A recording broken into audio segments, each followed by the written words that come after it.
Os irmãos, eu saúdo a todos capazes do Senhor, cumprindo aqui a agenda, né, da igreja, já que agora a gente vai estar pregando pelo Facebook nesses dias de quarentena, né, e hoje foi me dada essa missão de pregar a palavra. Eu creio que, mesmo diante das dificuldades, né, a gente está sem ir ao templo, sem adorar a Deus no templo, mas eu creio que Deus tem enchido os nossos corações, né? Deus tem falado com o seu povo. Todos aqueles que têm se entregue, né? Entregado a Deus em oração e a leitura da palavra, o estudo, têm recebido o consolo de Deus, né? Eu tenho certeza que hoje a gente vai mais dar um estudo, né? Um estudo da palavra do que propriamente uma pregação, visto que é um pouco mais complicado a gente pregar pelo Facebook, mas eu creio que nós seremos edificados pela palavra de Deus, certo? Então, eu já queria iniciar com a oração, né? Vamos levantar a nossa voz em oração para que Deus possa nos abençoar. Pai, nós te damos graças, Senhor Jesus, por tudo. Que tu possa vir, Senhor Jesus, receber o nosso culto, que tu possa, Senhor Jesus, preencher os nossos corações com a tua graça, com o teu Espírito Santo. Que nessa noite, Senhor Jesus, nós venhamos ser edificados. Que o teu Espírito Santo ele possa nos tocar, Senhor, nos preenchendo, nos consolando, nos dando direção, Deus, em relação a tudo aquilo que nós devemos fazer, Pai. Pai, eu te amo, nós te amamos, a tua igreja, ela te ama, a tua igreja, ela espera, ela aguarda a tua vinda e ela quer muito a manifestação do teu Espírito sobre a vida dela, Pai. Nesses dias, vem, Senhor Jesus, confortar os abatidos, aqueles, Senhor Jesus, que estão sem esperança, que tu possa consolar, Pai. Nesses dias que nós temos visto muitas atrocidades, muitas coisas, Senhor Jesus, contrárias àquilo que é pregado na tua palavra, mas que nós vamos receber a direção, Pai, que a tua igreja venha receber a direção. Pai, nesse momento em que nós estaremos estudando a tua palavra, lendo a tua palavra, sendo edificados por meio da tua palavra, eu rogo, Deus, que a tua palavra possa entrar em cada coração, Senhor Jesus. A tua palavra diz, Senhor Deus, que ela não volta vazia, a tua palavra ela não volta vazia, ela é uma espada de dois gumes e penetra até a divisão da alma e do espírito, junta e medulas, e é apta para discernir o pensamento e as intenções do coração. E a tua palavra, Deus, que nos faz crer, é a tua palavra que nos faz ter esperança, é a tua palavra que nos faz se regozijar, mesmo diante das dificuldades, mesmo diante desse tempo tão difícil, Pai. Consola, Senhor Jesus, a cada coração, dá conforto, que tu possa, Senhor Jesus, dar força, que a tua igreja, Deus, possa sair deste momento vitoriosa em tua presença, Deus, para que o teu nome venha a ser glorificado. Pai, eu rogo a tua bênção, Deus, sobre cada um que irá assistir, Senhor Deus, que irá ouvir a tua palavra, que em nome de Jesus tu possa abençoar a sua casa, o seu lar, e o teu nome venha a ser grandemente louvado na vida dos teus servos. Pai, que essa mensagem, Deus, possa tocar os corações e promover aquilo para o qual ela foi designada. Pai, assim eu oro, em nome do Senhor Jesus Cristo. Amém. Eu creio, irmãos, que todos aqueles que estão ligados com o Senhor nesses dias de quarentena, que têm buscado a presença de Deus, têm recebido consolo, um conforto, e comigo não foi diferente, né? Cada um de nós temos recebido esse consolo, tanto individual como em grupo, mas Deus, ele resolveu, né, compartilhar comigo uma palavra, né, e eu gostaria de compartilhar com vocês essa noite. A palavra que nós vamos ler, ela se encontra em João, no capítulo 13. João, Evangelho de João, capítulo 13.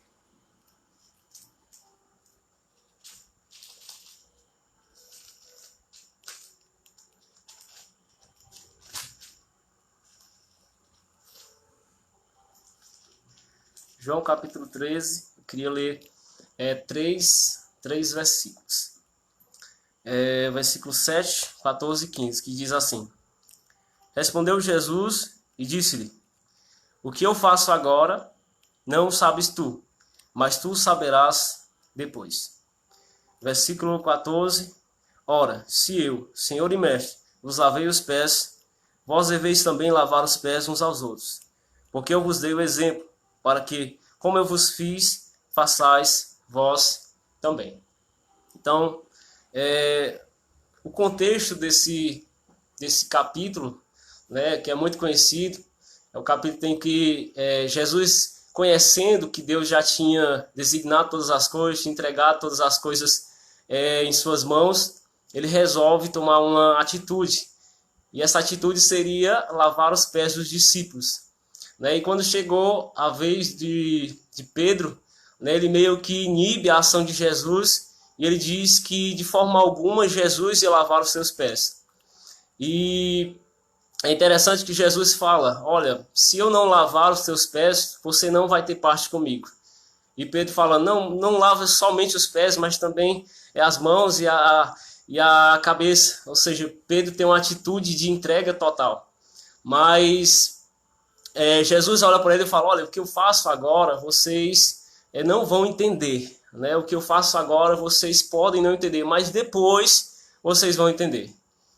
E eu queria pregar nessa noite, assim um pouco fora do contexto, mas é porque quando foi na terça-feira, em um momento de adoração particular com Deus, Deus me incomodou muito para que eu e os rapazes que moram aqui comigo, eu moro com mais 3 jovens da igreja, a gente cultuasse a Deus. Né? E eu senti um impulso muito forte, né, de cultuar o Senhor, e aí eu convidei eles, e a gente começou a louvar, a gente fez a oração inicial, começou a louvar, e aí quando foi na hora de ler a palavra, Deus me conduziu a essa passagem. A princípio, eu queria ler Lucas, no capítulo 24, né, onde fala dos discípulos ao caminho de Emaús. Né, já é 2 vezes que eu tento compartilhar alguma reflexão sobre essa passagem, meio que Deus, né, me leva em outra direção. Né? As coisas que Deus faz que a gente não entende. E automaticamente Deus me levou a essa passagem. Né? Eu li todo o capítulo de João, capítulo 13, mas chamou a atenção quando Jesus fala, o que eu faço, né, agora tu não entenderás. Né? Porque o momento ao qual nós estamos vivendo nos faz perguntar, nos faz questionar. Né? Onde nós vamos parar? Onde essa pandemia, onde essa situação a qual, né, o mundo se encontra vai parar? Então nós estamos nos questionando. Em relação à vida financeira, à economia do país, nós temos nos preocupado com as pessoas que de alguma forma ela trabalha durante o dia para se alimentar à noite, para colocar comida em sua mesa durante a noite. A gente se preocupa com essas pessoas, né? Se preocupa com a questão da economia, da segurança, a questão da saúde pública, e a gente se pergunta, Senhor, mas por que isso? Senhor, por que está acontecendo? Mas Jesus, ele nos leva a entender que o que ele está fazendo agora, nós não vamos entender. Né? O que ele está fazendo talvez pareça que está fora do controle de Deus. Essa pandemia que tem atingido e tem matado muitas pessoas, né? Esse vírus talvez tenha provocado angústia, medo e desesperança nas pessoas. Mas a palavra de Jesus para nós esses dias o que eu faço agora, tu não entenderás. Então, o que Jesus está fazendo agora, nós talvez não entendamos. Né? Talvez não venhamos compreender, mas Deus, para aquelas pessoas que têm buscado, Ele tem falado. E nesse mesmo dia, a qual eu estava relatando, a qual nós nos reunimos para cultuar a Deus aqui em casa, né? A presença de Deus foi tão forte, né? E eu fui tomado pelo Espírito Santo, né? E Deus falou sobre correção à igreja, né? Veio uma impressão muito forte, né, sobre correção à igreja. E Deus me levou às Escrituras Sagradas, Deus me levou à palavra de Deus para compreender que o momento em que nós estamos vivendo hoje, ela não tem só a ver com o juízo aos ímpios, aos homens perversos. É claro que isso está acontecendo também, mas também tem a questão de correção. Deus está querendo resgatar alguns valores. E desde já, eu queria convidar os irmãos para percorrer comigo algumas passagens, certo? Como eu falei no início, aqui é mais um estudo do que propriamente, né, uma pregação. Se você tiver a oportunidade de pegar um lápis e um caderno e anotar as passagens que a gente vai ler, seria muito bom, né? Seria muito edificante. Deus, ele falou ao meu coração e eu queria compartilhar com você. Então, a primeira passagem que eu gostaria de ler para a gente refletir aqui a guisa de introdução, né? Eu estou introduzindo aqui a mensagem, mas a gente vai ler algumas passagens que é para embasar aquilo que eu estou querendo falar. Deus está querendo trazer, resgatar valores, mas isso não vai acontecer sem antes acontecer uma crise, sem antes Deus não trazer, de alguma forma, um momento de dificuldade, digamos assim, ao seu povo e também ao mundo de uma forma geral. Então, quando a gente lê bem aqui, em Mateus, no capítulo 24, eu queria que você abrisse no capítulo 24, os versículos 10 ao 14. Nós vamos ler esses versículos onde diz assim: Nesse tempo, muitos serão escandalizados e trair-se-ão uns aos outros, e uns aos outros se aborrecerão. E surgirão muitos falsos profetas e enganarão a muitos. E por se multiplicar a iniquidade, o amor de muitos se esfriará. Mas aquele que perseverar até o fim será salvo. E este evangelho do reino será pregado em todo o mundo, em testemunho a todas as gentes, e então virá o fim. Então, nós entendemos aqui que Jesus, quando ele é indagado pelos discípulos sobre o final das coisas, sobre a vinda de Jesus Cristo relata alguns acontecimentos que precederão essa vinda.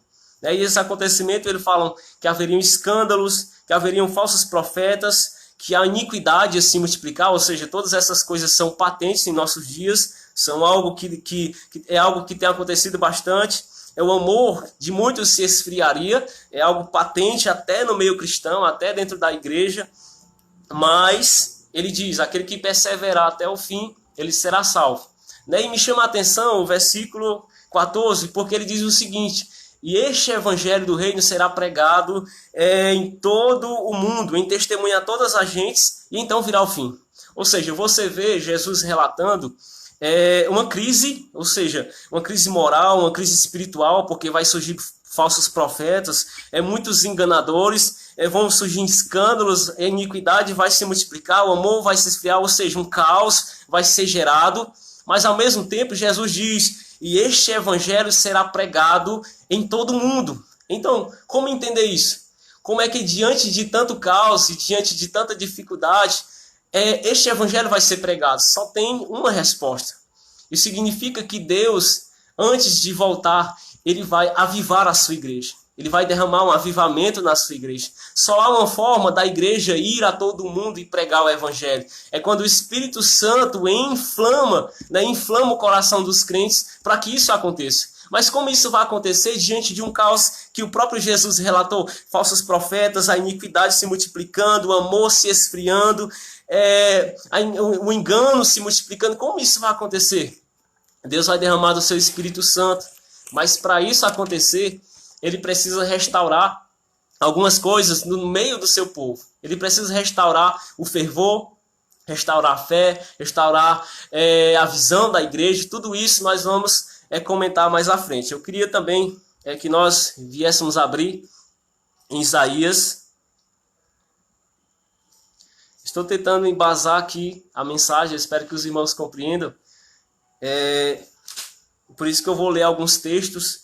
Eu quero ser bem bíblico, eu quero que vocês compreendam o que está acontecendo por meio da palavra de Deus e não por meio de entendimento que vem do homem. Eu quero embasar aquilo que eu estou falando, aquilo que Deus falou no meu coração por meio da palavra de Deus. Então, Isaías, no capítulo 8, a gente vai ler do 8 ao 13, e diz assim: Depois disso, ouvi a voz do Senhor, que dizia: A quem enviarei? E a quem há de ir por nós? Então disse eu: Eis-me aqui, envia-me a mim. Então disse ele: Vai e diz a este povo: Ouvis de fato e não entendeis, e vedes em verdade, mas não percebeis. Engorda o coração deste povo, endurece-lhe os ouvidos e fecha-lhes os olhos. Não vem ele a ver com os olhos e ouvir com os seus ouvidos, e a entender com o seu coração, e a converter-se, e a ser sarado. Então disse eu: Até quando, Senhor? E respondeu: Até que se assolem as cidades, e fiquem sem habitantes, e nas casas não fique morador, e a terra seja assolada de todo. E o Senhor afaste dela os homens, e no meio da terra seja grande o desamparo. Mas se ainda a 10ª parte dela ficar, tornará a ser pastada, como o orvalho e como a azinheira, que depois de se desfolharem, ainda ficam firmes. Assim, a santa semente será a firmeza dela. Então, nós vemos nessa passagem o avivamento que aconteceu na vida do profeta Isaías, quando ele tem a visão do Senhor sentado sobre um alto e sublime trono. E é interessante que quando Deus fala, a quem enviarei, que Isaías se oferece, Deus diz que vai levantar Isaías para profetizar a um povo totalmente obstinado, um povo que endureceu o coração, um povo que fechou os olhos, que tapou os ouvidos para não enxergar aquilo que Deus tinha para realizar no seu povo. Então eu creio, irmãos, que antes de vir um avivamento, antes de vir a visitação de Deus à sua igreja, para que o evangelho do reino seja pregado em todas as nações, é necessário haver essa crise, haver essa falta de interesse espiritual, não só no meio, na sociedade que não conhece a Deus, nos incrédulos, nos ímpios, mas também, principalmente, no meio da igreja. Porque Isaías foi chamado para profetizar o povo de Israel, um povo que se distanciou de Deus. Então aconteceu isso, o povo estava se distanciando. Nós vamos ler aqui mais uma passagem para não poder entrar na pregação, que se encontra em Isaías, capítulo 26, eu vou ler do versículo 1 ao 6, que diz: Naquele dia se entoará este cântico na terra de Judá, uma forte cidade temos, a quem Deus pôs a salvação por muros e antemuros. Abri as portas para que entre nela a nação justa, que observa a verdade. Tu conservarás em paz aquele cuja mente está firme em ti, porque ele confia em ti. E também, versículo 24, que diz, capítulo 24, versículo 1 ao 6, que diz: Eis que o Senhor esvaziará a terra e a desola, e transtorna a sua superfície e dispersa os teus moradores. Aqui já Isaías capítulo 24, versículo 1 ao 6. E o Senhor, e o que suceder ao povo, sucederá ao sacerdote, ao servo como a seu senhor, à serva como a sua senhora, ao comprador como ao vendedor, ao que empresta como ao que toma emprestado, ao que dá usura como ao que paga usura. De todos se esvaziará a terra, e de todos será saqueada, porque o Senhor pronunciou esta palavra. A terra pranteia e se murcha, o mundo enfraquece e se murcha, enfraquece os mais altos do povo da terra.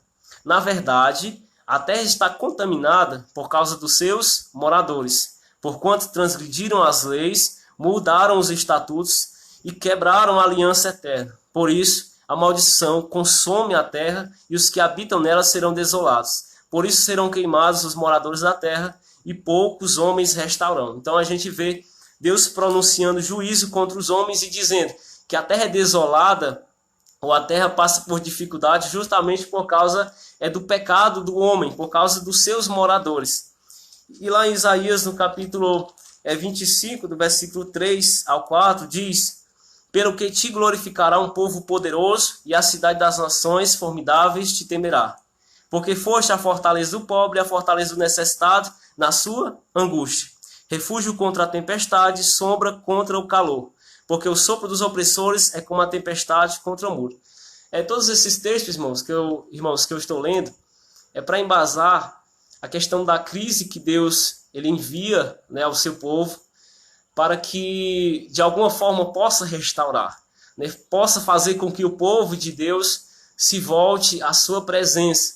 E é interessante que todas as vezes que Deus levanta a opressão, levanta a enfermidade, isso aconteceu, por exemplo, na oração de Salomão, quando Deus responde, em 2 Crônicas, no capítulo 7, no versículo 14, porque Salomão ele faz uma oração e diz que se viesse peste, se Deus fechasse os céus, ele tivesse misericórdia do povo, e Deus fala: se o meu povo, que me chama pelo meu nome, se humilhar e orar e buscar a minha face, se converter dos seus maus caminhos, eu ouvirei dos altos céus, sararei a sua terra, perdoarei os seus pecados.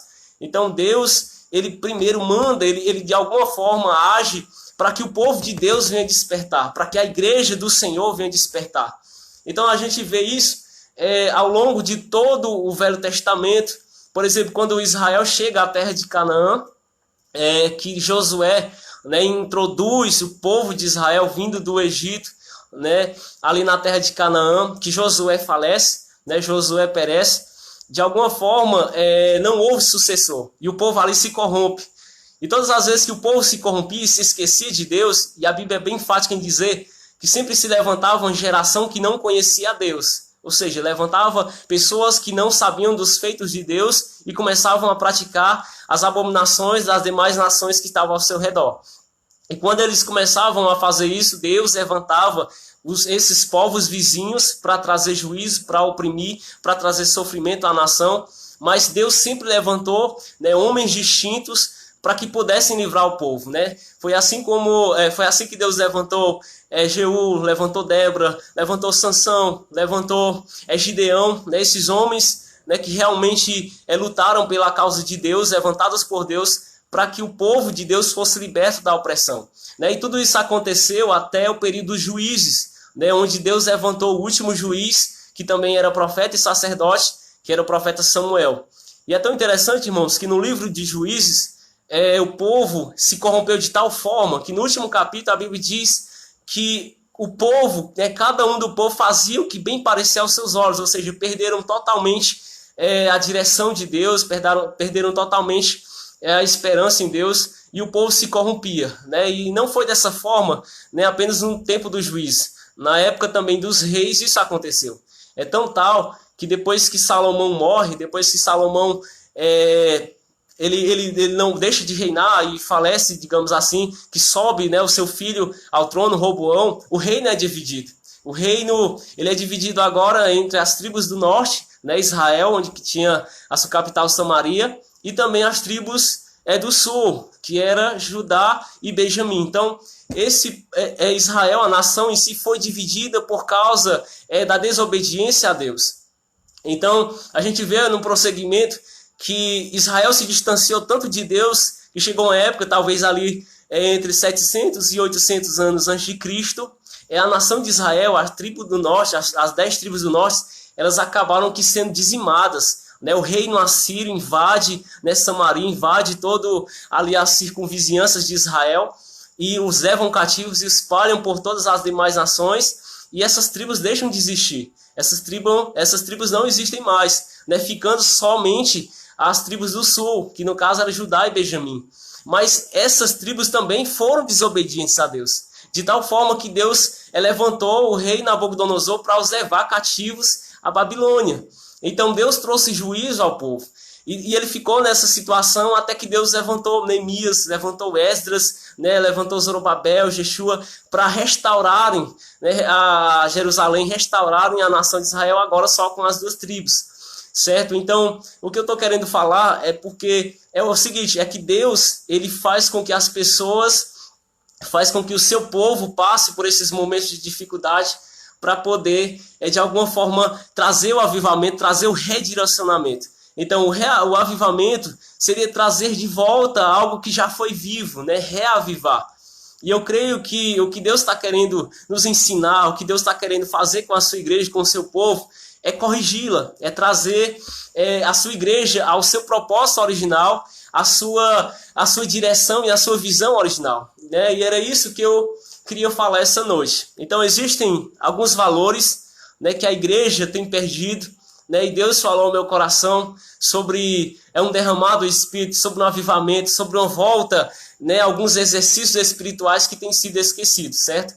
Né, e o primeiro valor a ser resgatado, que Deus quer resgatar, seria uma devoção maior às Escrituras, uma volta às Escrituras. Talvez nós temos, como cristão, nós temos perdido, né, o amor e dado o real valor pelas Escrituras. Então nós vemos uma indiferença muito grande àquilo que a palavra de Deus diz. Nós vemos uma indiferença, e quando nós não lemos a palavra, quando nós não temos amor pela palavra, algumas formas que Deus nos impele a ser, a vida que Deus queria para nós como cristão, nós deixamos, né, de exercer, né? O que eu estou querendo falar com isso? É que existe uma vida de oração, existe uma vida de devoção, existe uma vida de entrega, e quando nós não amamos a palavra de Deus, nós deixamos de viver tudo isso. nós negligenciamos. Por eu não ler a palavra, eu não oro. Por eu não conhecer a Deus, por eu não conhecer a palavra, eu não tenho, né, o desejo de orar. Então, quando nós perdemos o valor das escrituras, quando as escrituras sagradas elas se tornam algo, digamos, banal, ou algo que não tem tanto valor, algo não expressivo em nossas vidas, ou então quando nós pegamos apenas parte dela para se encaixar nas nossas vidas, ou seja, nós muitas das vezes colocamos o Salmo 23 ali em um quadro em nossa parede. Só que a Bíblia não se resume só no Salmo 23. A Bíblia ela tem ordenanças. A Bíblia ela exige de nós uma obediência e uma devoção que busca, né, é uma busca de Deus para uma intimidade, para um relacionamento. Então a primeira coisa que nós perdemos quando nós deixamos as escrituras de lado seria uma vida de oração. Porque quando nós não lemos a palavra, quando nós não conhecemos a Deus, nós não temos muito o que orar. Nós não vamos ter muito o que conversar com Deus.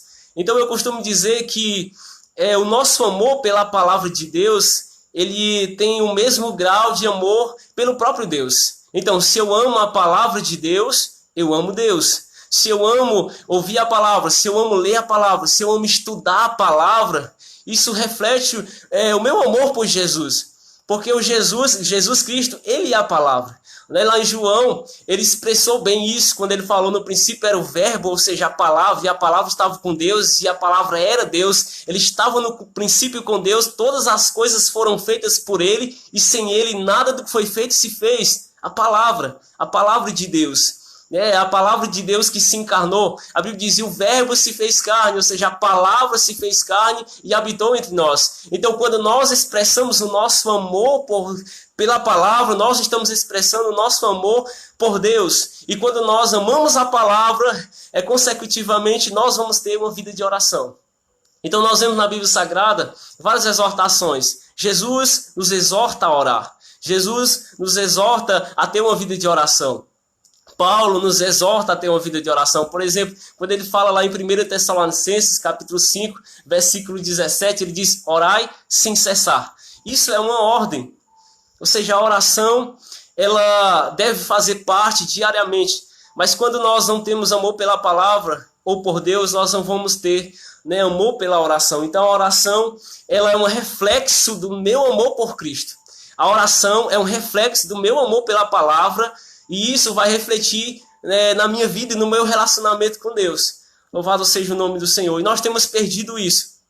A igreja em si ela tem perdido o seu amor pela palavra, por ler a palavra. E é triste isso. É muito triste. Porque nos países onde é proibido pregar a palavra, as pessoas elas dariam tudo por ter uma Bíblia em suas mãos. Elas dariam tudo para poder possuir esse livro. Mas nós, como igreja, nós temos o privilégio de ter não só uma, mas a quantidade que nós quisermos. E muitas vezes nós não damos tanta importância. Muitas vezes a nossa Bíblia fica empoeirada ali no canto. Mas nós temos que voltar a ser bíblicos. Nós temos que voltar a ler a palavra com afinco. Nós temos que voltar. Conta-se que o missionário Ronaldo Lindor, ele é missionário lá em Gana. Conta-se que certa feita, depois dele ensinar a alguns nativos, né, daquela região, uma mulher, depois de ouvir, né, a instrução de alguns versículos bíblicos, ela foi embora.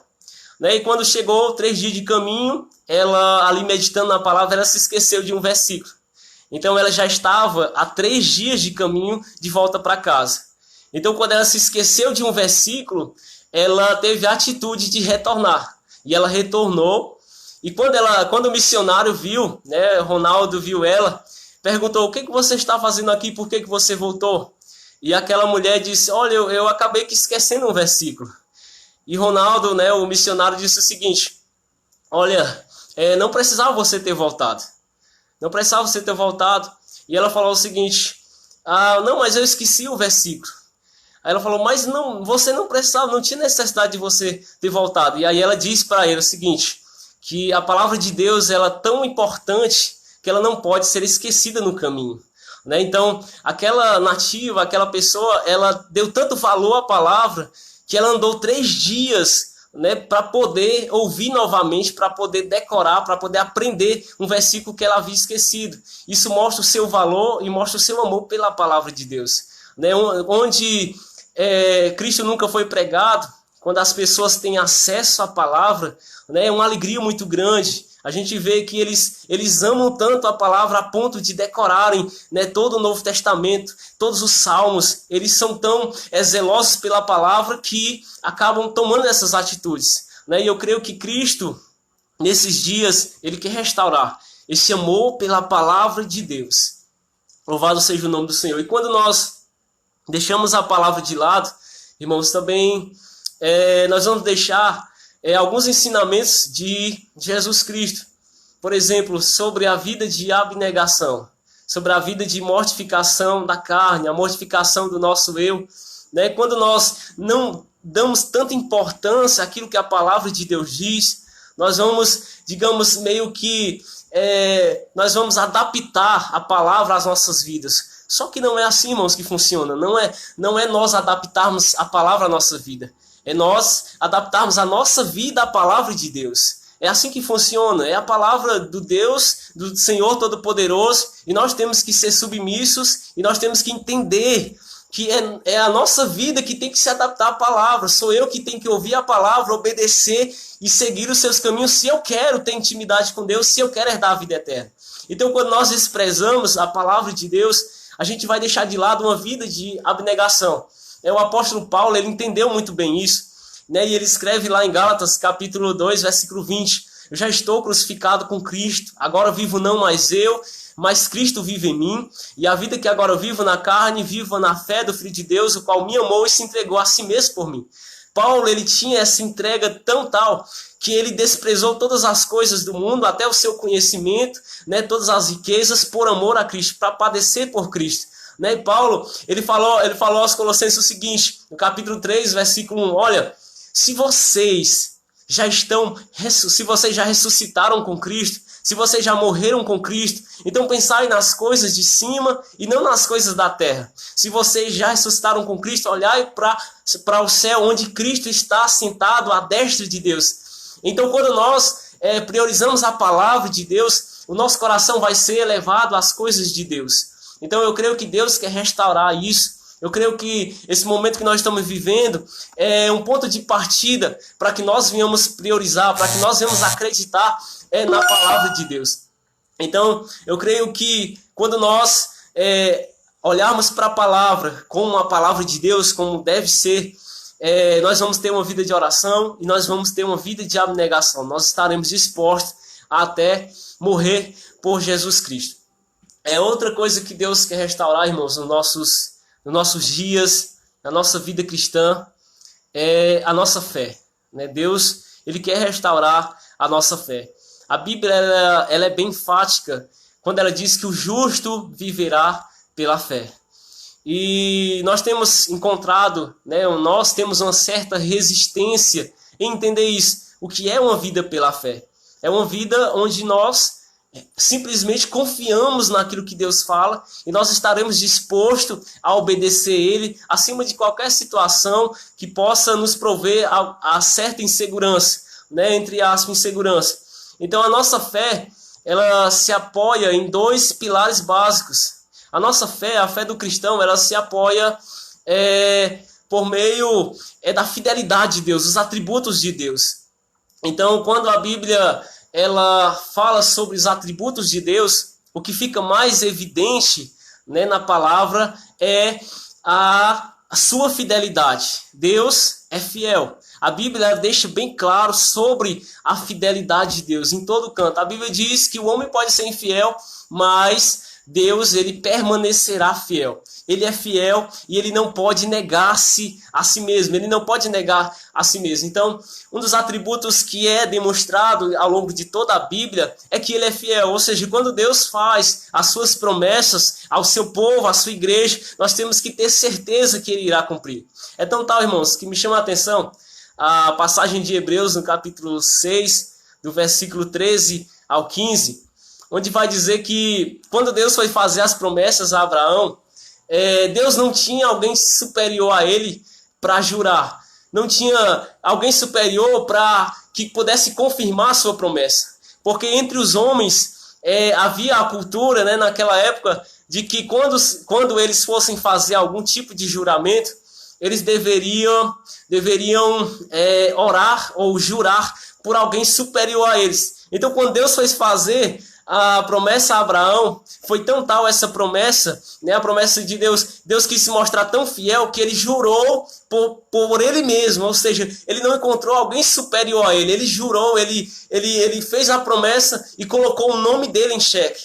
Então Deus usou o nome dele, porque as promessas de Deus, a fidelidade de Deus, na verdade, ela tem a ver com o nome de Deus. Então, quando Deus diz que é fiel, ele está falando que a fidelidade dele está atrelada à sua palavra. Ou seja, eu costumo dizer que Deus não é fiel ao homem, Deus é fiel à sua palavra. Ou seja, quando Deus nos faz promessa, ele está pautado na sua fidelidade. Se o homem não cumprir, se o homem não obedecer, com certeza ele vai perder aquilo que Deus prometeu. Mas se o homem for fiel, se o homem obedecer, com certeza Deus vai cumprir, porque é a palavra dele que está em jogo.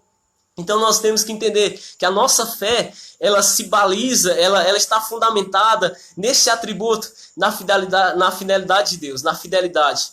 E outro pilar, né, que eu encontrei na Bíblia para a nossa fé se firmar, seria a nossa posição em Deus, a nossa posição em relação a quem Deus é.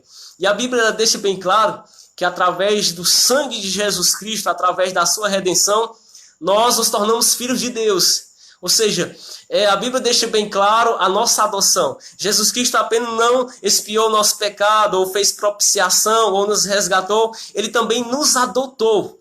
Então, outro pilar, o que faz nós nos fundamentar e o que gera fé em nós seria a fidelidade de Deus e seria também a nossa posição em relação a Ele. Ou seja, nós somos filhos de Deus. E é interessante, irmãos, que essa filiação ela não tem a ver com o que nós ouvimos ou com o que nós lemos. Na verdade, Paulo ele deixa bem claro no capítulo 8, versículo 16, que há um testemunho interior, ou seja, o próprio Espírito, ele testifica com o nosso Espírito de que nós somos filhos de Deus. Há uma testificação no nosso interior. E é tão tal essa testificação que a Bíblia chega a declarar que o nosso Espírito, ele clama, ele brada e diz, Abba, Pai. Há um clamor em nosso interior, dentro de nós, que confirma e chegamos a dizer, meu Paizinho, ou seja, Abba, Pai. É interessante nós entendermos isso, porque quando nós nos firmamos nessa situação, nós vamos ter acesso às promessas e nós vamos ter acesso à filiação e a tudo aquilo que Deus prometeu e a restauração e aquilo que Deus está fazendo em nossas vidas nesses dias. Então nós temos que nos firmar sobre isso. A Bíblia fala em Hebreus, no capítulo 11, versículo 6, que sem fé é impossível agradar a Deus.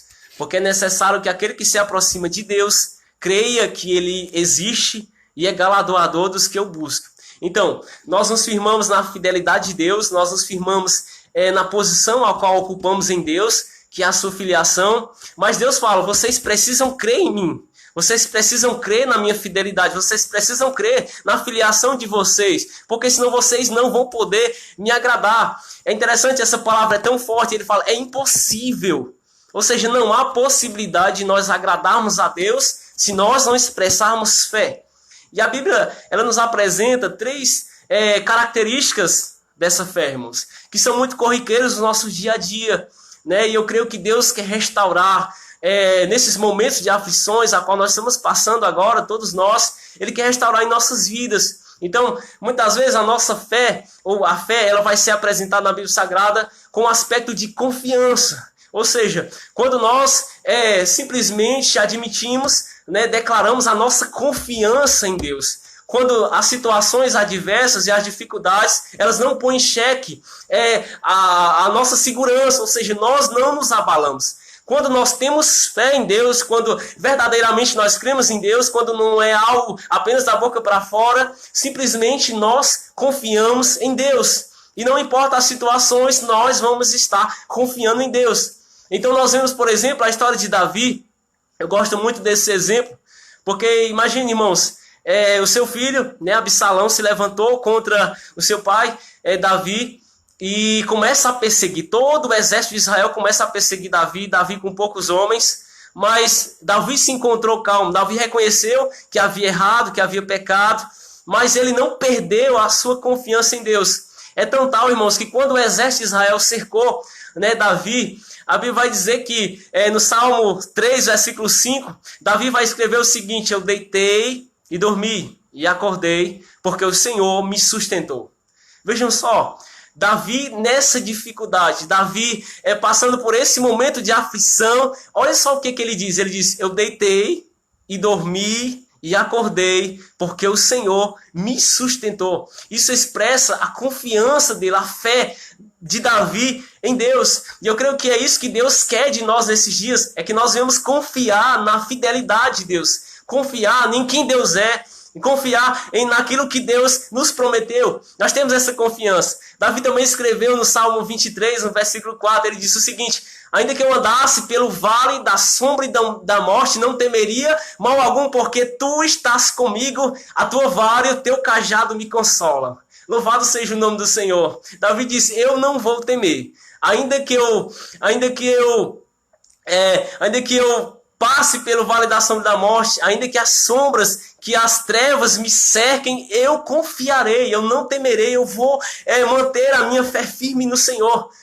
Então eu creio que Deus ele quer restaurar isso em nossas vidas. Há outro aspecto, irmão, muito importante que Deus quer restaurar na sua igreja nesses dias, por meio dessas dificuldades, seria a fé com aspecto de fidelidade. Né? Essa fé com esse aspecto, ela é até descrita lá em Gálatas, no capítulo 5, versículo 22, ou seja, é um fruto do Espírito Santo. A fé com aspecto de fidelidade seria a nossa fidelidade a Deus, seria a nossa capacidade de não negar ao Senhor, seria a nossa capacidade de não lançar a mão da nossa fé, ou deixar para trás, esquecer a nossa fé, mas sim confiar em Deus, mesmo quando a nossa fé é desafiada. Nós temos que entender o seguinte, irmãos, o mundo está aí, Satanás está aí, a carne, né, está aqui, né? Há os combates interiores e há também os combates interiores, e nós temos que entender que Deus pede de nós fidelidade. Deus pede de nós que venhamos ser fiéis a Ele. Nós temos que entender que essa fé ela é desenvolvida nesse aspecto também, porque essa fé ela gera temor.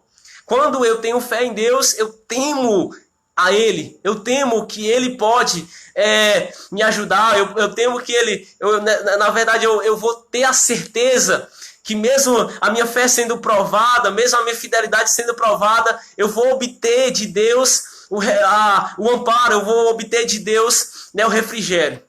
E eu gostaria de citar, né, exemplo, eu gosto muito desse exemplo, que é Daniel no capítulo 3, que fala de Daniel, Ananias, Misael e Azarias, né, que são os 3 jovens que eram amigos de Daniel. E é interessante, irmãos, que ali é relatado que Nabucodonosor, ele promove um decreto, né? Ele aprova um decreto e o povo tinha que adorar a estátua que ele fez. O povo não podia se prostrar diante de outro Deus, tinha que se prostrar diante daquela estátua. E é interessante que ele promove aquele decreto e quando é solicitado pelo Nabucodonosor, né, pelo rei, que eles se dobrassem perante a sua estátua, aqueles 3 jovens permanecem de pé. Ananias, Misael e Azarias, eles permanecem de pé. É interessante notar, irmãos, que ali não era somente eles, né, dos judeus, né, que vinham da deportação lá de Judá, estavam ali, não era somente eles. Então existiam vários judeus que haviam sido transportados para o reino de Babilônia, mas eles se prostraram. Apenas aqueles 3 jovens resolveram ser fiéis diante daquela situação adversa.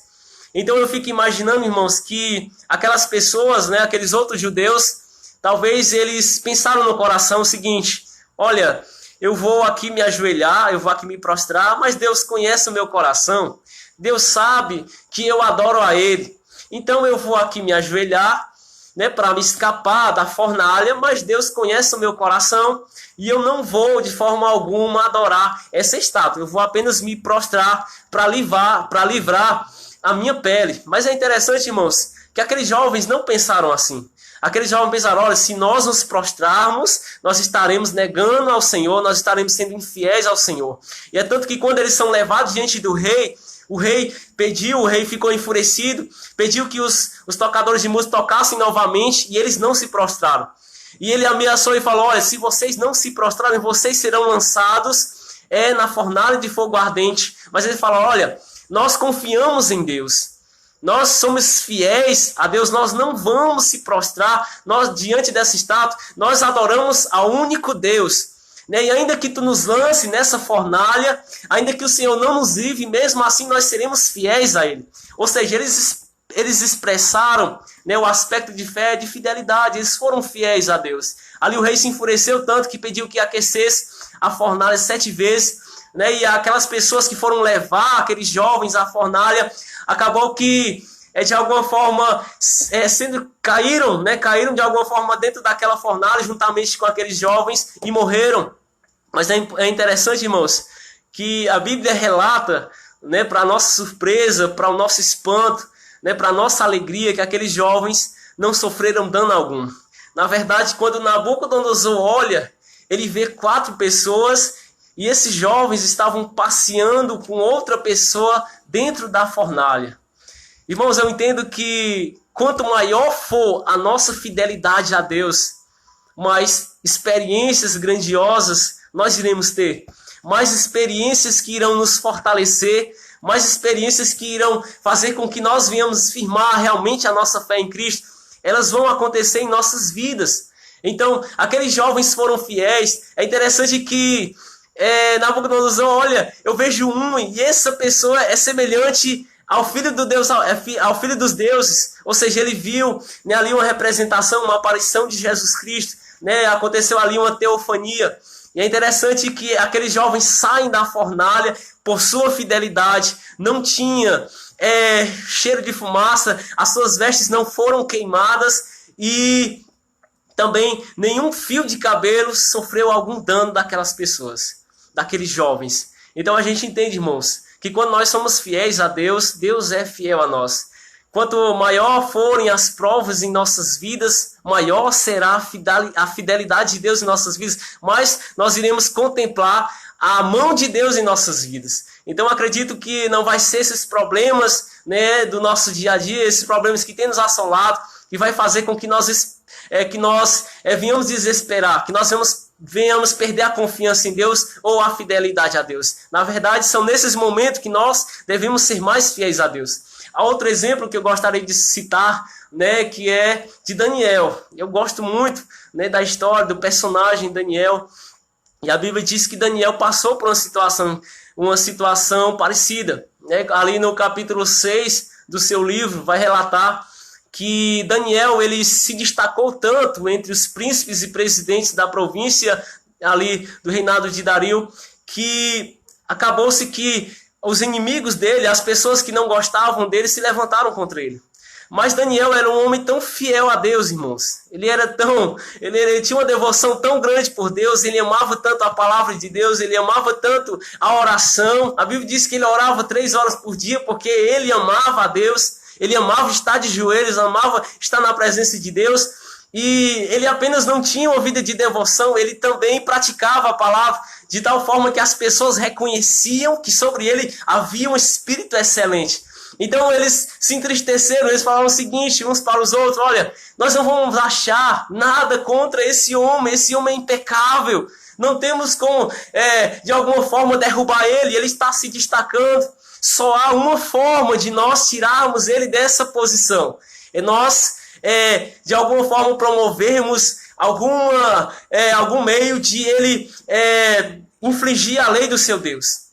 Então é ali onde eles têm a ideia de promover um decreto onde eles não poderiam, ninguém poderia adorar outro Deus a não ser ao rei Dario.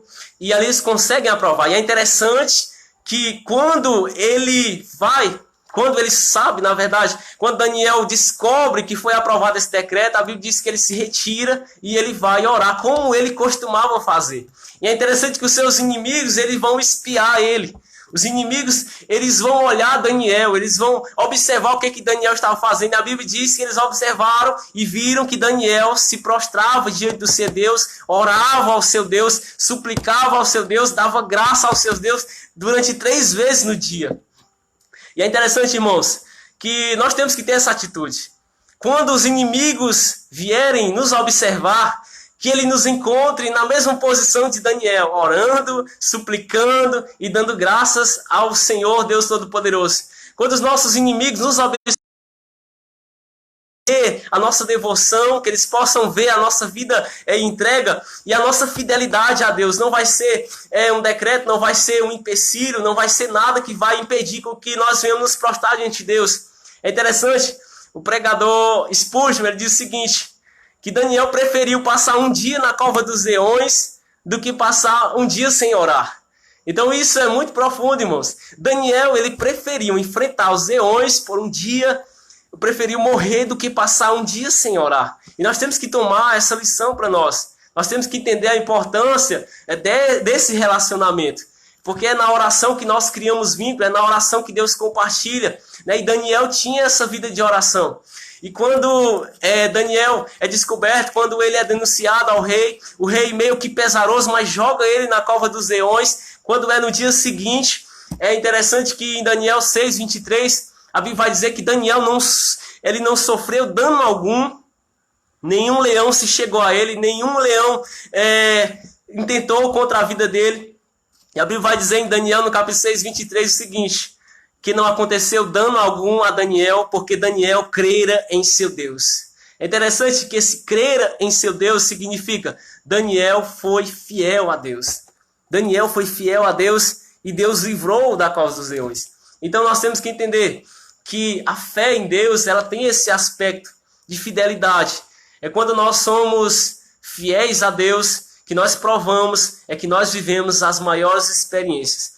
E o último aspecto da fé, né, a gente já falou sobre a confiança, falou sobre a fidelidade, agora eu gostaria de falar sobre a fé que gera esperança em nosso coração. Eu acredito que o maior aspecto da fé seja a esperança. A esperança que nos faz crer que dias melhores virão. A esperança que nos faz crer que a situação que nós estamos vivendo hoje, ela não é eterna. A esperança que nos faz crer que a situação a qual nós estamos inseridos hoje, ela só é um momento. Então a Bíblia Sagrada também apresenta esse tipo de fé. Né? Todos aqui conhecem, né? Todos que estão me assistindo, a história de Jó. Jó era um homem fiel em toda a sua casa. Jó era um homem íntegro. Jó era um homem temente a Deus. A Bíblia diz que Deus prega um sermão a Satanás usando a vida de Jó. Então, Jó, ele expressava sempre, mesmo diante das dificuldades, a sua fé e esperança. Né? Jó, ele perdeu a sua família. Jó, ele perdeu o seu prestígio. Jó, perdeu a sua saúde. Mas Jó não perdeu a sua esperança em Deus. Então eu creio que não importa as situações que vierem sobre as nossas vidas, nós não devemos perder a esperança em Deus. É interessante que no capítulo do seu livro, no capítulo 19 do seu livro, no versículo 25, Jó, ele dá um brado e diz, eu sei que o meu Redentor vive e por fim se levantará sobre a terra. Jó cria que Deus ia trazer de volta, ia restabelecer tudo aquilo que havia sido perdido. Então eu creio que Deus quer restaurar, irmãos, quer restaurar a nossa confiança em Deus. Ele quer restaurar a nossa fé em Deus, a nossa fidelidade em Deus. Ele quer restaurar a nossa esperança nele, na esperança nas suas promessas. Jó, mesmo diante das suas dificuldades, perdendo tudo, ele perdeu a sua família, ele perdeu a sua saúde, ele perdeu o seu prestígio. Mas o mais importante, ele não deixou perder, que era a sua esperança em Deus. Deus o ouviu, Deus o livrou do seu cativeiro, Deus o tornou do seu cativeiro e Deus cumpriu as suas promessas na vida dele, porque Deus é fiel. Nós, se fundamentamos na fidelidade de Deus. Então Deus tem esses aspectos. Deus quer restaurar nesses dias a fé da igreja no Senhor. Eu creio, Deus falou ao meu coração, Deus quer restaurar essa confiança, Deus quer restaurar essa fidelidade. É nós olharmos para Deus, no nosso dia a dia, no nosso trabalho, quando nos oferecer suborno, é quando nós tivermos a oportunidade de sermos infiéis no casamento, nós sermos fiéis a Deus. É quando acontecer as dificuldades em nosso dia a dia, nós confiarmos em Deus e nós temos a esperança que irão vir dias melhores. Então Deus quer restaurar isso. Isso vai resultar em glória para Deus. Quando isso acontece, irmãos, quando nós confiamos em Deus, quando nós somos fiéis a Deus, quando nós expressamos esperança em Deus, resulta glória para Ele. O nome de Deus é glorificado, Deus é glorificado, o nome do Senhor é exaltado, e eu creio que é o nosso propósito. Nós somos chamados para glorificar a Deus através das nossas vidas, e eu creio que não vai ser as adversidades que vai fazer com que nós venhamos de alguma forma negar o Senhor, murmurar, ou de alguma forma deixar de confiar em Deus. Então Deus quer restaurar a fé da igreja. Aleluia. Louvado seja o nome do Senhor. Último ponto, irmãos, que Deus quer restaurar, que Deus quer que a igreja enxergue, que quer que nós venhamos voltar, é a visão. A igreja tem perdido a visão, irmãos.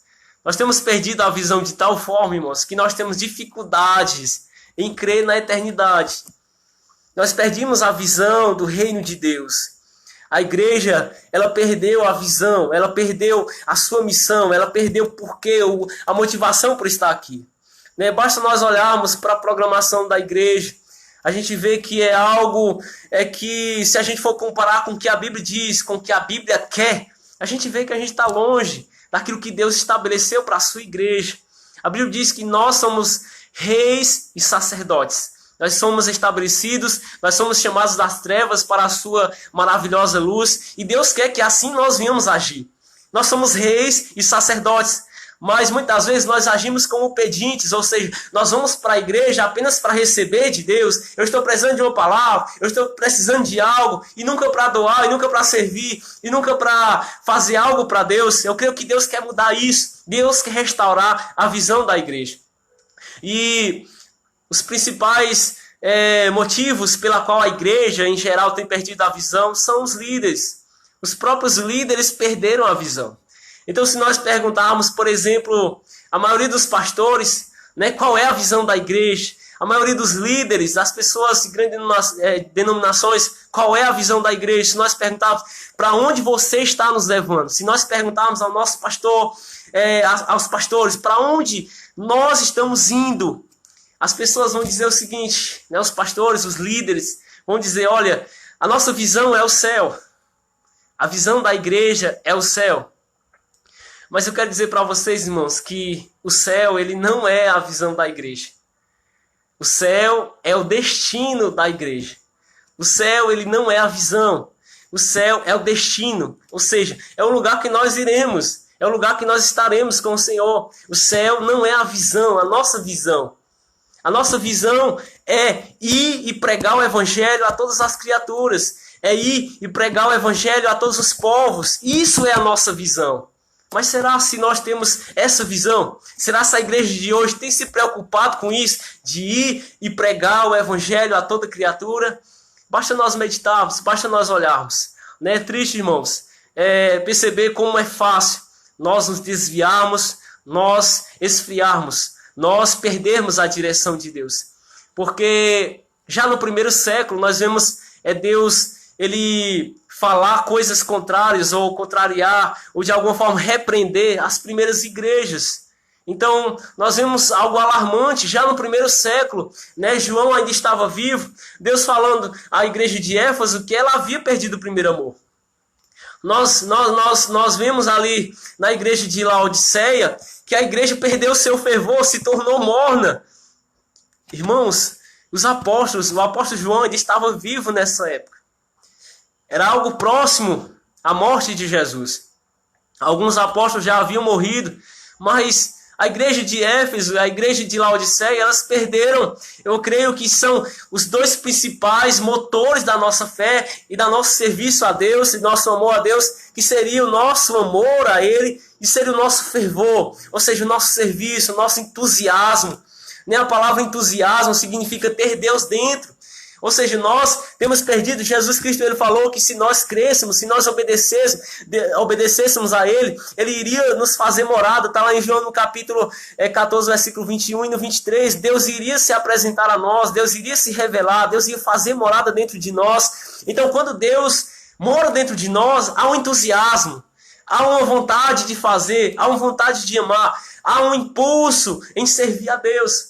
E eu creio que a igreja tem perdido essa visão. É tão tal, irmãos, que nós temos perdido a visão da eternidade, que quando chega uma pessoa e diz, olha, eu vou largar tudo, eu vou deixar um emprego, eu vou viver da obra, eu vou viver para a obra, a nossa reação não é de admiração.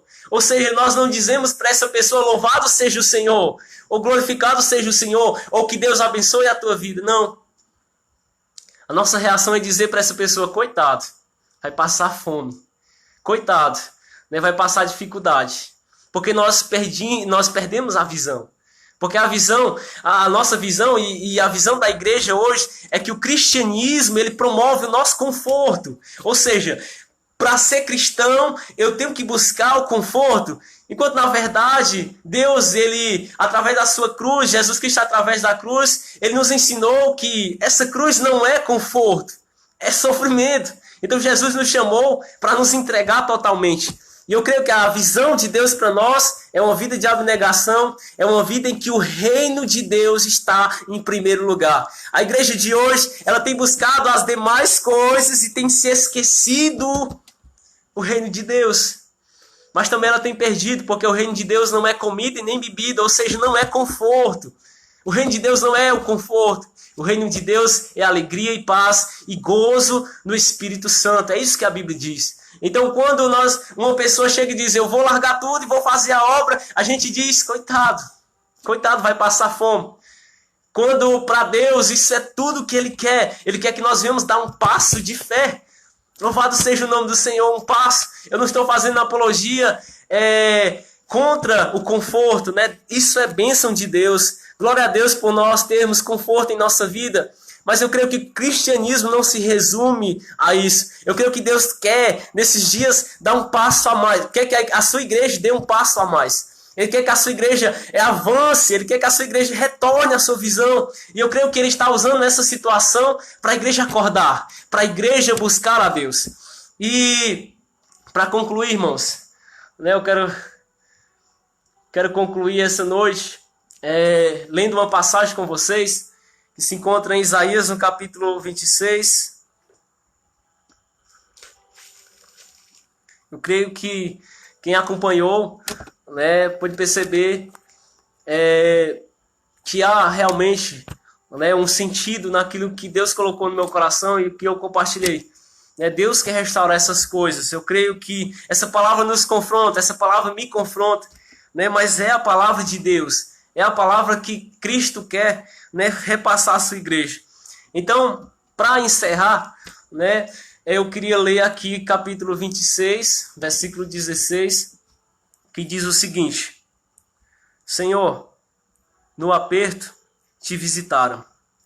Vindo sobre eles a tua correção, derramaram a sua oração secreta. Então, Isaías, no capítulo 26, versículo 16, diz o seguinte: Senhor, no aperto te visitaram, vindo sobre eles a tua correção, derramaram a sua oração secreta. Então eu creio que o que Deus quer nos levar, né, com tudo isso, essa quarentena, é uma volta ao secreto. Deus quer nos fazer voltar ao secreto. Deus quer nos voltar a ter intimidade, irmãos. Ter intimidade com o Senhor, uma vida de oração, amar a Cristo, nós não nos apressarmos em sair da presença de Deus. Então, quando a Bíblia diz aqui, no aperto te buscaram, no aperto derramaram a sua oração secreta. Então, é Deus nos apertando nesses dias para nós voltarmos para o secreto. Louvado seja o nome do Senhor. E eu creio que essa quarentena, esse mal, como diz em João no capítulo 11, essa enfermidade não é para nos destruir, não é para nos matar, não, mas é para que a glória de Cristo ela se manifeste. Irmãos, eu creio que está vindo um avivamento à sua igreja. Eu creio que Deus vai nos visitar poderosamente com o seu Espírito Santo. Eu creio que Cristo vai nos encher de tal forma. Eu creio que haverá um nível de quebrantamento tão alto em nossos corações, um nível de entrega que nós seremos capazes de entregar tudo a Deus, até as nossas vidas. Louvado seja o nome do Senhor. E eu creio que é isso, irmãos. Disse que para construir um navio, a gente não coloca ou não espalha ou não promove tarefas. A gente não divide tarefas. Quando a gente for construir um navio, quando quer se construir um navio, a gente não divide tarefas ou entrega tarefa às pessoas. Na verdade, quando a gente quer construir um navio, o que nós devemos fazer é mostrar o quão o mar é maravilhoso, o quanto nós sentimos saudade do mar. Então eu creio que é isso que Jesus Cristo quer fazer nesses dias. Ele quer fazer com que nós venhamos sentir saudades da eternidade, que nós venhamos sentir saudades do secreto. Ele quer fazer com que nós venhamos sentir o gozo da eternidade, o gozo de ter uma vida com Deus.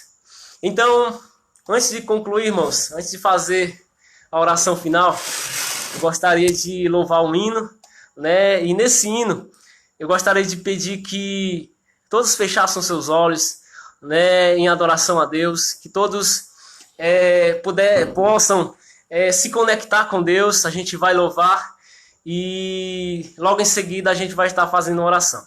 Amém?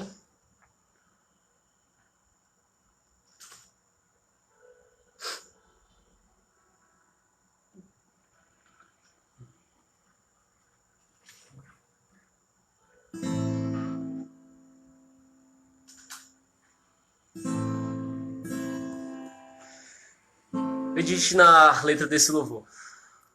O meu Deus é santo, Ele chamou a mim, modificou meu fim, fez de mim seu povo.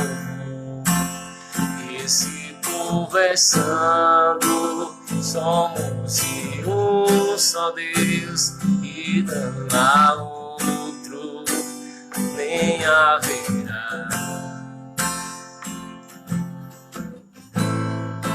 Habita em meu interior, conhece todos os meus medos, vem destravar meus segredos, santificar meus desejos.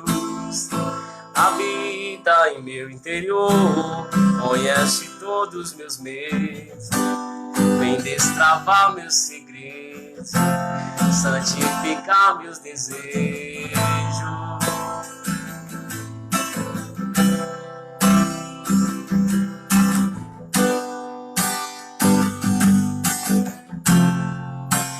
Faço minha escolha, sei de que povo sou, separo a ti, Senhor, todos os meus dias.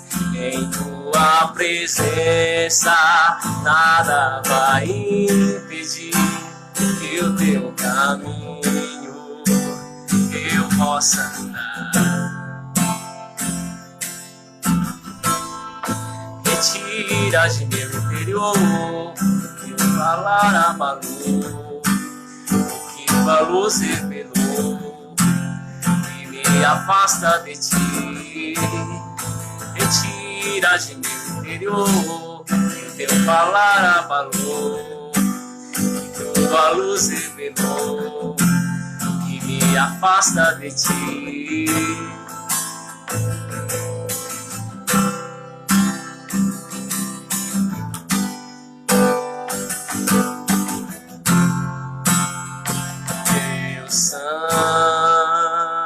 Santo serei em ti,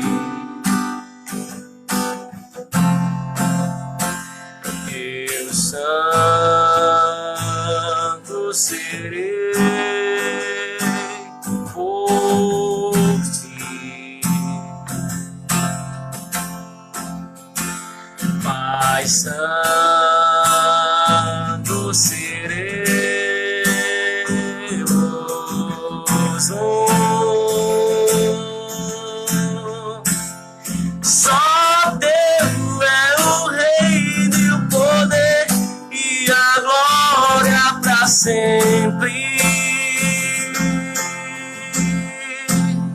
Só Deus é o reino e o poder e a glória para sempre. Deus maravilhoso, em santidade dou adoração, louvor ao teu santo nome. Toda minha vida é para ti, Senhor, honra para sempre quero te dar. Habita em meu interior, conhece todos os meus medos, vem destravar meus segredos, santificar meus desejos. Habita em meu interior, conhece todos os meus medos, vem destravar meus segredos, santificar meus desejos. Amém, meus irmãos. Para finalizar, eu queria que todos nós venhamos fechar os nossos olhos, e orar ao Senhor para que venha intervir, para que venha trazer um avivamento à sua igreja.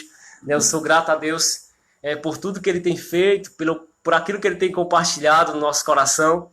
E Deus está conosco, essa é a melhor parte. Deus está conosco, Deus não se esqueceu do seu povo. A Bíblia diz que Ele se lembrará de nós, Ele não se esquecerá de nós. E Ele fala para a sua igreja hoje, venhamos buscar. Ele quer que a igreja busque. Ele fala, vocês me buscarão e me encontrarão quando me buscardes de todo o vosso coração. Quando nós buscarmos a Deus como igreja do Senhor, como a igreja que tem sido escolhida para fazer a diferença nesse tempo, nessa hora, eu creio que nós iremos viver o melhor de Deus, nós iremos viver a plenitude de Deus. Então eu vou fazer essa oração para encerrar, e que nós vamos se conectar e deixar Deus agir, deixar Deus tomar as nossas vidas. Pai, sou grato a Ti por esse momento, Senhor Jesus. Pai, a minha oração foi que a palavra prosperasse, Pai. Que a palavra fortalecesse, que a palavra consolasse. E eu creio, Senhor Jesus, que assim Tu fez. Quero agradecer, Senhor Jesus, por esse momento ao qual nós estamos vivendo. É um tempo de nós louvarmos, é um tempo de nós levantarmos as nossas vozes, é um tempo de nós fechar a porta do nosso quarto e Te buscar em secreto. Pai, que Tu possa levantar a Tua igreja, Senhor Jesus. Que esse tempo de crise, a qual, Deus, nós estamos vivendo, esse tempo, Senhor Jesus, de pânico, esse tempo de incertezas, que Tu possa, Senhor Jesus, fazer com que isso venha gerar na Sua igreja, Senhor Jesus, um tempo novo. Que isso possa trazer a Tua igreja ao propósito original, restaurando, Senhor Jesus, o Seu amor pelas Escrituras, restaurando, Senhor Jesus, a sua fé, restaurando, Senhor Jesus, a sua visão, para que ela possa ser aquilo que Tu quer que nós venhamos ser, que a Tua igreja seja, Pai, em o nome do Senhor Jesus Cristo. Pai, vem derramar o Teu Espírito Santo, Deus, sobre os sedentos, sobre aqueles, Pai, que se acharem ansiosos por uma visitação do Teu Espírito. Eu oro, Deus, para que o Teu Espírito possa preencher essa pessoa. Ó Deus, que nós venhamos viver, Deus, um tempo em que nós iremos ser batizados com o Espírito Santo no banheiro, ouvindo uma pregação, ouvindo um louvor, onde nós seremos batizados com o Espírito Santo andando na rua. Ó Deus, eu oro por um tempo, Deus, onde nós iremos ser batizados na sala de aula, Deus, ouvindo uma aula de um professor ateu, e o Teu Espírito vai descer sobre nós ali, e vamos falar em línguas, nós iremos profetizar naquele meio. Oh Deus, eu oro por esse tempo, Pai. Eu oro por um tempo em que a Tua igreja, ela vai ter misericórdia pelos perdidos, vai ter misericórdia pelos famintos, vai ter misericórdia pelos presos, Senhor. Ah, Deus, vai restaurar isso, a visão da Tua igreja, Pai, para que nós venhamos viver um novo tempo, para que nós venhamos glorificar. Ó Deus, que a nossa alma, o nosso espírito, o nosso corpo venham se achar irrepreensível diante de Ti, aguardando a Tua gloriosa vinda, Pai, e o Teu aparecimento, Pai, nesses dias. Em nome de Jesus, Pai, levanta crianças, levanta jovens, levanta obreiros da tua casa para fazer a tua obra com amor, com afinco, Deus, com desejo de ser abundante, com desejo de manejar bem a tua palavra. Assim eu oro, Pai, abençoa a tua igreja, abençoa o teu povo, Pai. Tu possa abençoar os demais momentos que irão ocorrer enquanto nós não retornamos para o templo, Senhor Deus. Enquanto essa pandemia, esse vírus não é de alguma forma apaziguado e extinto. Deus nos dá graça para continuarmos unidos em espírito, em adoração a Ti. Pai, eu oro e Te agradeço, sabendo que Tu és poderoso, Deus, para fazer infinitamente mais daquilo que nós pedimos ou pensamos, segundo o Teu poder que opera em nós. Assim eu oro em nome de Jesus, confiando em Ti. A paz do Senhor a todos. Que Deus possa abençoar a vida de cada um. Obrigado aí por contemplar, né, por escutar, por ouvir a pregação. Que Deus possa abençoar a vida de cada um. Desejo a todos, né, a santa e gloriosa paz do Senhor. Amém.